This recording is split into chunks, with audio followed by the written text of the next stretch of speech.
বিএনপির মহাসচিব মির্জা ফখরুল ইসলাম আলমগীর বলেছেন, গত ১৫ বছরে যারা লুটপাট, চুরি এবং ব্যাংকে ডাকাতি করেছেন তাদের ধরা হোক এবং শাস্তি দেওয়া হোক।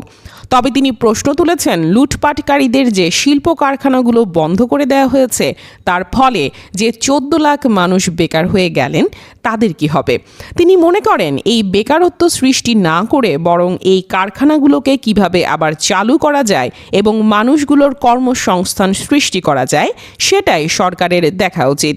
২৯শে নভেম্বর দুপুরে রাজধানীর একটি হোটেলে চতুর্থ বাংলাদেশ অর্থনৈতিক সম্মেলন ২০২৫-এ তিনি এসব কথা বলেন।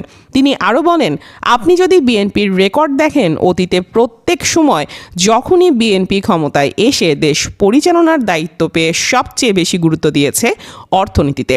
বিএনপি সবসময় চায় সাধারণ মানুষগুলো যেন ভালো থাকে, আমাদের কৃষকেরা যেন ভালো থাকে, তার সমস্যার সমাধান যেন করা যায়, আমাদের শ্রমিকেরা যেন তাদের শ্রমের ন্যায্য মূল্য পায় এবং অর্থনীতিতে যেন একটা স্থিতি অবস্থা থাকে এবং ম্যাক্রো ইকোনমিটা যেন শক্তভাবে দাঁড়ায়।